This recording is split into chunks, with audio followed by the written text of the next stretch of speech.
Welcome to the session, Microsoft Graph Live. My name is Daryl Miller, coming to you from Montreal, Canada. I'm a program manager on the Microsoft Graph Developer Experience team. And today, you're going to learn about what is the Microsoft Graph and how to use it to power your applications. And if there's one thing that you come away with from the end of this session, it's remembering this URL, graph.microsoft.com. It's where you'll find all the information you need to know about the Microsoft Graph. Across Office 365, Windows 10, and the enterprise mobility and stuff is the fabric of data that describes the patterns of productivity, identity, and security in an organization. A set of tools that enable you to build apps that integrate with Microsoft 365. But in order to make that description real, let's start by watching a video about a product built on Microsoft Graph by a Microsoft partner. Douga is a solution for all types of exams and levels of education. And our mission is to help schools to increase quality in knowledge assessment and also provide equal opportunities for all students in showing their knowledge. Microsoft's mission is very much in line with what we are trying to accomplish. Douga launched on the Swedish market, and we were soon facing a situation where we were entering new markets. And the challenge was to scale up. We needed a reliable infrastructure to deliver our product worldwide. So we transferred our solution to Microsoft Azure to provide the best solution.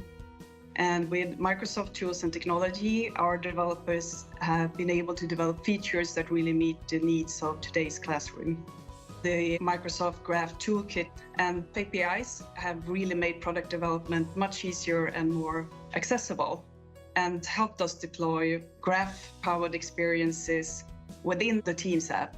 And with Microsoft Immersive Reader, we are able to help a lot of students out there with special needs. During the current circumstances affecting more than 1.5 billion students, our Douga app in Teams have become really popular among teachers adjusting to remote learning and assessment. And with Douga, teachers can create, schedule, and conduct exams remotely in Teams. You really want it to be part of the school's digital ecosystem. With Douga integrated with Microsoft 365 and with Teams, we could really offer a friction-free experience to our teachers and students.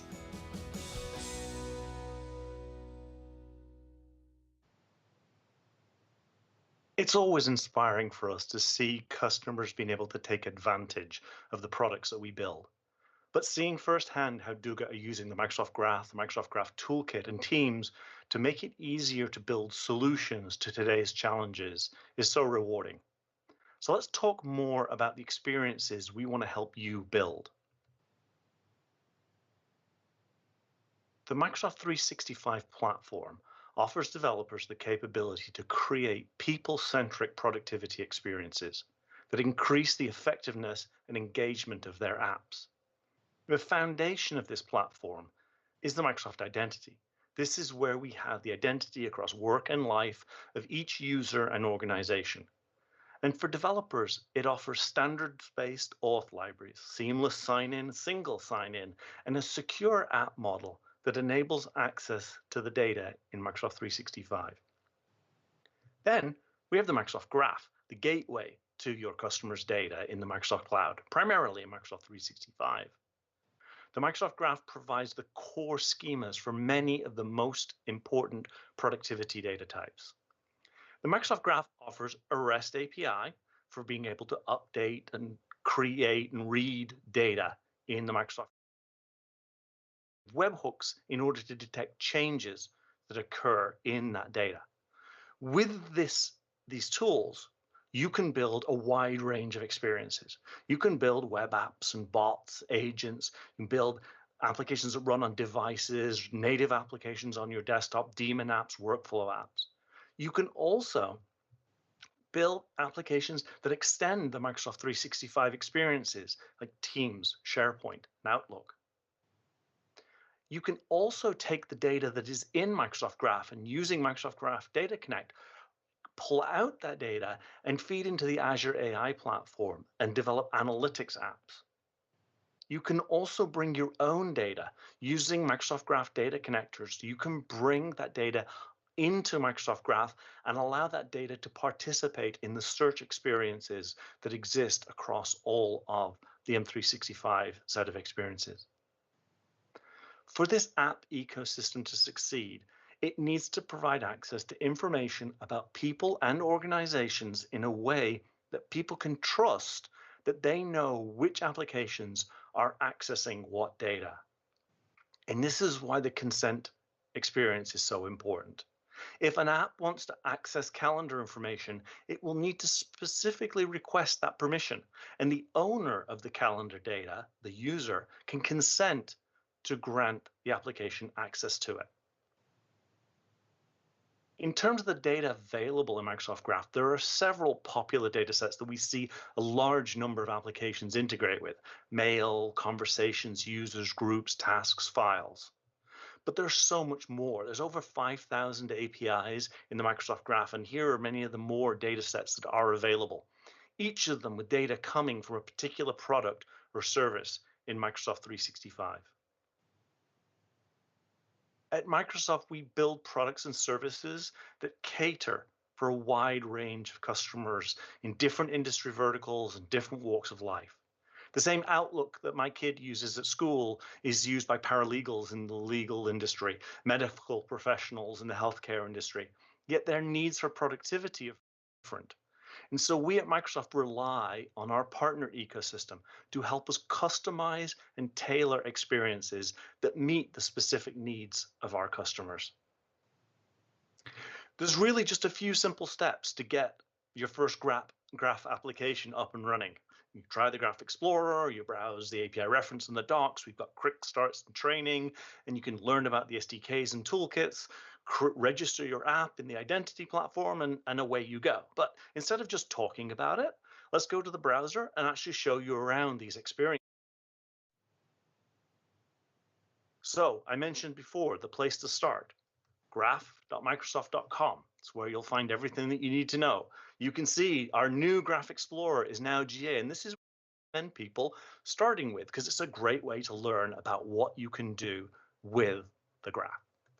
So I'm going to head over to Graph Explorer here, and you can see it's kind of a place where you can make these HTTP requests. You can make any kind of request you want, run the query, you'll see the data. We also have a whole set of samples so that you can try it out. I'm going to click right here on my profile, and you can start to see the richness of the information that's available about our particular user. Now, I didn't actually have to sign in here because we've done a little special magic in Graph Explorer to provide you with a bunch of sample data. So you don't even need an account to get started. I can get access to Megan's photo. I can access her email. Now, this sample data is actually no good for you if you actually want to go and build your own application, because as I say, it's special for the Graph Explorer tools. And we can sign in here and we can actually go and access your production data, but we don't recommend that you build apps against your production data. And because then, of course, well, you might have to go and talk to an admin to be able to get consent to be able to do things. The much better way is you go and get your own sandbox, your own developer program. So if we click on this Get Sandbox here, it'll take us to the Microsoft 365 developer program where you can sign up for a tenant that will give you a set of sample data. You can be the admin of this, so you can try it all out and build your application safely knowing that you aren't actually changing any underlying production data under the covers. So let's go do that. Let's sign in. I've created a demo tenant and I have an admin account here. I'm going to click on that and I'm going to sign in. Now, this is the first time that Graph Explorer has tried to access this tenant, and our applications, just like yours, go through this process of requesting permissions to be able to access this data. And it's saying it would like to sign in and read your profile information. So we're going to click accept. And now when I go and click on the My Profile, I can see that now we have the profile information of the administrator account who signed up who is a member of this demo tenant. I can also go and click on my photo. But it failed with a 404. It says the photo wasn't found. It hasn't been set up. Microsoft Graph is just a basic HTTP API, so all the standard behavior that you're used to when working with an HTTP API applies here. Let's go click on my mail. This time we get a 403 forbidden. It's saying that you don't have permission, or more specifically, Graph Explorer doesn't have permission to get at that information, and you need to consent to the permissions in the Modified Permissions tab. We make it really easy right here in Graph Explorer to go do that. If I click on Modify Permissions, you can see there's a set of different permissions that would allow me to access mail. And these permissions are listed from least privilege to highest privilege. In the case of mail.read basic, that would only give the application access to just the headers of the mail, just the subject and the to and from and the date and time. To actually access the body, I need to use mail.read. And with this mail.read, I can just click over here on the consent, and it will pop up the consent dialog. And now it's asking, can this application read your mail? Now, this consent dialog is provided by the identity platform. You don't have to build that yourself. You, using the identity libraries, you can get that to trigger from your own application. And now, when I go and run the query, I now see the mail that belongs to that administrator. Hence why it's important that we consent to it. Obviously, there could be sensitive information in there. I mentioned this is just an HTTP API, so as well as seeing the response information, you can also see the response headers, the HTTP headers that come back. Now, once we get this data, we're actually going to want to have to render it in some kind of UI. And we have a variety of options to help you learn how to do that. One of the ways that you can do it is with adaptive cards. And you can see now this list of email messages, not very exciting email messages, but they are rendered out in a list view using adaptive cards. You can find more about adaptive cards by going to adaptivecards.io. This is a platform agnostic way of easily and quickly creating UI elements that can work in many different places already, in the bot framework, in Microsoft Teams, Outlook Actionable Messages, and Windows Timeline. You don't need to reinvent the wheel across these platforms. Using adaptive cards will work right out of the box. If you're building a web-based application, there's another set of tools that we've built, which is the Microsoft Graph Toolkit that you heard Duga mention. And if you go to mgt.dev, you can see the Microsoft Graph Toolkit playground. And here you can see the types of agendas that we saw being used in the Duga video. If you click on Get Events for next week, you can see that we've grouped this by days, and we have this agenda element that you would put in your HTML to render this really rich experience. And over on the tabs on the right, it shows you what JavaScript and CSS you need to be able to enable that. And if I click here, you'll see, I don't actually need anything. All you need is that HTML tag, that web component, in order to be able to light up this functionality, pulling data from Graph. Another great example, which is a piece of functionality that is used in many, many applications, is just being able to show the user's information, their picture, and this has the added ability of having this hover card that allows you to see their contact information or email and their phone number. And this is really all that was needed, a token, a HTML tag, in order to enable that experience. If we go back to Graph Explorer, we can see one of the other great new features in Graph Explorer is this notion of code snippets. It's one thing to be able to make a call within this experience, but how do I make that same call from within the programming environment that I want to work with? And if you're a C# developer, we have the C# code available to you. If you're a JavaScript developer, we have the same thing here, Java, Objective-C, and we'll be adding more languages as we add support here. Now, this is a really simple example. It's just going and doing get. Chances are you can probably figure this out really simply. But if I was to search for a more sophisticated sample, like creating a threat indicator, we have a sample here. I just search for it. I click on here. And in this case, there's a request body where I need to pass a set of data in a specially formatted JSON payload. Below, in the code snippets, we can actually see what those objects are needed to be created and how they need to be set up, making it super easy to just copy and paste that code over into your application and get started and call the graph. Now, the samples provide you with a subset of capabilities of how to do things in the graph. If you hop over to our Graph API reference documentation over here, you can see so much more about how to work with the graph. We have all kinds of docs about doing standard operations through the API, how to use the SDK, and we now have documentation of how to page through page collections and how to create batch requests and do resumable large file uploads with code examples for how to do all of these.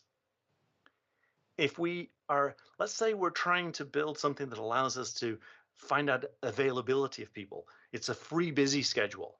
Well, I can just type free here and go over to that page, and it will tell us the permissions that are needed in order to be able to make this call with examples, the headers that can be used. And this is human written documentation that goes through very specific examples that talks about the common use cases of how to use this. And again, we have C#, JavaScript, Objective-C, and Java examples of how to make these calls to the API. One more example would be, for example, Drive, going over to list the Drive items that are available. Now, when I say Drive, I mean both OneDrive files and SharePoint files. They are presented in a consistent way across Microsoft Graph. And this is one of the benefits, is we have created a single API that shows concepts that exist in different places across the M365 ecosystem in a common pattern. So you only have to learn how to do it once.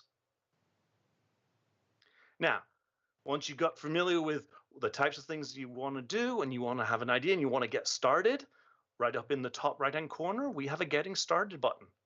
And you can see we support a wide range of platforms and languages, and we provide a kind of choose your own adventure experience. You can go the quick start, depending on the type of developer you are. If you just want, I want to get an app that's fully running, I want to download it, just get myself an app ID so that it can actually consent and try it out, you can do that. You can be up and running in 3 minutes.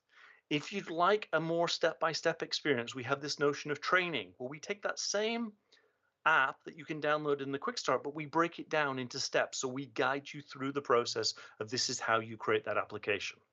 Or if you know what you want to go and build and you just want to get started, download the SDK and install it in whatever development environment you are working in, and away you go. Hopefully that gives you an experience of how to get yourself started and how easy it can be to start getting the data for your users and your organization via the Microsoft Graph into your applications. Let's go back to the slides. I said there's one thing that you need to remember here. So one more time for those in the back, everything that we showed here you can discover from this URL, graph.microsoft.com. And there are a whole load of more deep dive skilling sessions where using these links, you can go and watch and find out so much information about the Microsoft Graph. This is a Microsoft technology that is going to be growing in relevance over the next few years, and it will be well worth your time to invest in learning. Data is forever, and HTTP isn't going anywhere soon. Thank you very much for joining, and let's go to Ben and see if we have some questions to answer. Hey, Daryl, thanks. Yeah, we actually have quite a few questions here, and I'll start with some of the easier ones, and then we'll move ahead. So first question, will there be any Microsoft Graph integrations for PowerPoint? PowerPoint. We are working with all of the teams in order to try and bring the APIs to the Microsoft Graph. There have already been some Graph APIs relating to mentions that are starting to be surfaced on the Microsoft Graph. And moving forward, we expect all of the Office suite to become available with Microsoft Graph. But the best way to prioritize is go to user voice and add your requests there and get those upvoted by you and all of your friends. And that's the easiest way to make it clear to the PMs who own all these different things the different features, that it is really important to you that that is a feature that's supported on the Microsoft Graph. It's one of the main ways that we figure out what is the right priority for delivering features to our customers. So user voice, microsoftgraph.uservoice.com.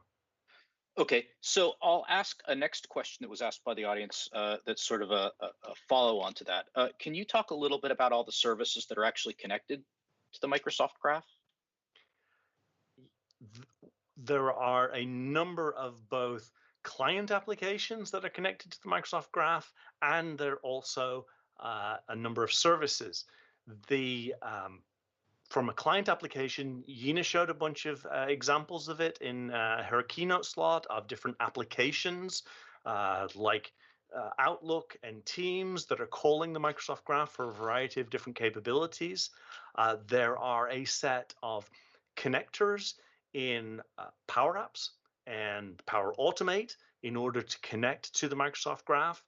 As we've announced at Build this year, many of the AAD APIs, the Azure Active Directory APIs, are now on Microsoft Graph, and some of the services over in the Azure world are now calling Microsoft Graph in order to consume those capabilities. All of the APIs for accessing applications, creating applications, service principals, those are the things that a lot of other services will be accessing.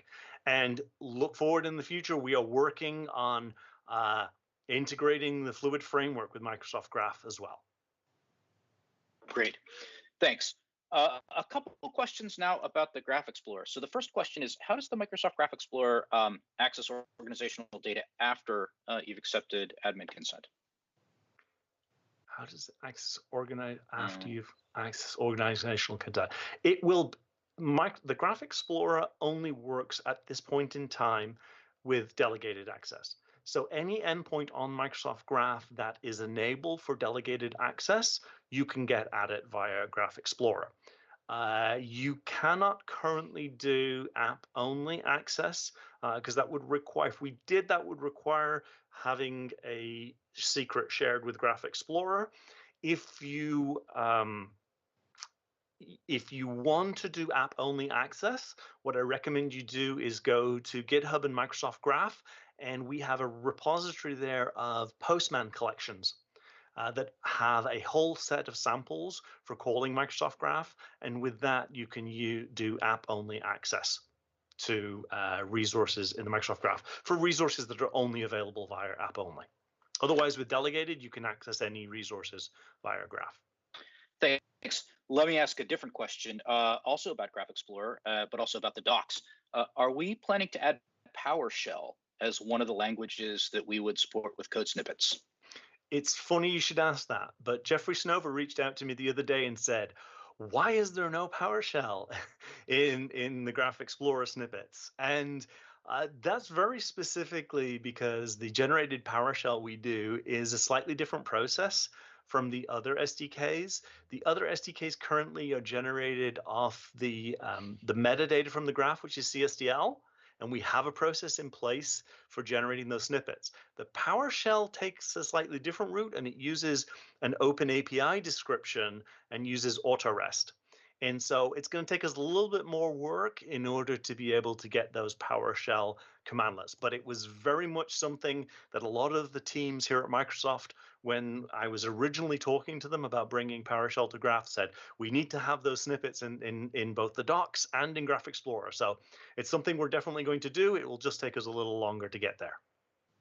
Great. Hey, quick follow-up question, actually, one that you could probably anticipate that people were going to ask, but when do we think that the beta version of the PowerShell SDK is going to go to GA?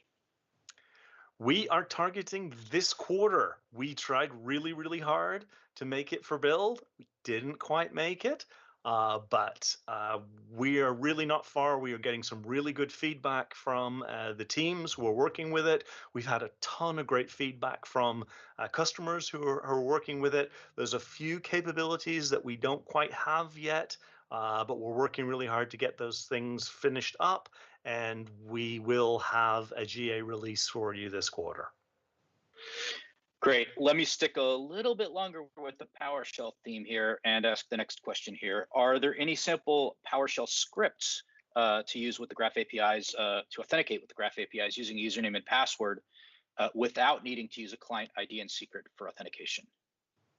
There are not. This was an explicit decision not to support username password flow. Our major concern there is that it makes it really easy for somebody to end up putting their password into a script, which could unfortunately make its way into some kind of version control system. And so at the moment, the way that we have authentication, we use device code flow for interactive. We will soon also have interactive flow. For app scripts, we currently use certificates. We are working with the Azure team in order to bring together some of the auth experiences. And in that process, we will enable being able to do managed identity. And so managed identity should provide a much easier experience for people being able to deploy scripts into things like Azure Functions and into Azure websites. And hopefully that will address the requirements. I understand there are some scenarios where it would make life easier with the username password flow. We just don't want to take that risk of making it possible. Thanks. Okay, let's change topics off of PowerShell for a little bit. Here's a question from Corey. When will the Office 365 or the Microsoft 365 graph and Azure graphs align? And maybe this feeds into another topic that you're close to. Yes, there is alignment work going on. We are not at this point trying to align at the API level. At this point, we're trying to align at the developer experience level. And the Azure APIs are starting to migrate in many ways to the Azure Identity v2 endpoint, which Graph already uses. And we are working with the Azure SDK team to start using their Azure Identity libraries, which are just a thin layer over the top of the MSAL. And we last year released some components to help using MSAL with Microsoft Graph, but we realized that, hey, we're just doing the same thing as what Azure does. There's no point having two libraries that do the same thing. So we're bringing those together, and we're going to adopt the Azure Identity libraries so that you'll just be able to enter credentials once in your app and then call either Graph APIs or Azure APIs with the same set of credentials. There still is going to be two distinct sets of SDKs. The PowerShell side of things, we are using exactly the same generation tool in the PowerShell libraries to be able to generate the Graph PowerShell libraries as the AZ PowerShell libraries. So the experience should feel very similar. They should play side by side really nicely. We have some conversations going on about where is the overlap and what are the scenarios where developers need to work with both sets of APIs. And we are definitely trying to make that experience as seamless as possible. But there's a lot of low-hanging fruit wins that we can do before we actually start trying to merge the two APIs, because there are some fairly fundamental differences in the way the APIs are built today. Okay, Daryl, we have about 2 minutes left, so I'm going to ask you one last question. Does Graph connect to Outlook data more efficiently than EWS, or does Graph utilize EWS? Graph does not use EWS. EWS is a SOAP-based service. There is still a bunch of functionality in EWS that has not been moved over to Graph, but we are working really hard with that team, and we're making some really good progress. And I hope that we will have news for you that we are going to light up a whole bunch of those admin scenarios on Microsoft Graph. So again, the value with Microsoft Graph, it's a unified API. It's one token to access the entire surface area of M365. So it is the easiest place to get all of your M365 data from. Hopefully, you'll have a whole bunch of new scenarios related to Exchange Admin lit up on there real soon. Okay, and does Microsoft Graph support GraphQL queries and subscriptions? It does Last not support GraphQL at this point in time. We have done a lot of investigation around GraphQL and the capabilities that GraphQL brings. We had some great working sessions at Build last year where we were getting feedback from developers as to what it was they were looking for, specifically asking them questions around GraphQL. And there's a bunch of work that we can do that will enable our existing customers to take advantage of it and put us in a better position where maybe down the road we can put GraphQL syntax on top of our existing API. But one step at a time. Yes. And I think, speaking of time, we're out of it. Okay. So yes. All right. Well then, folks, I know that we didn't get to every question. I apologize, but I think the session is over. So we'll be, I think we can answer for a little while afterwards as well, right?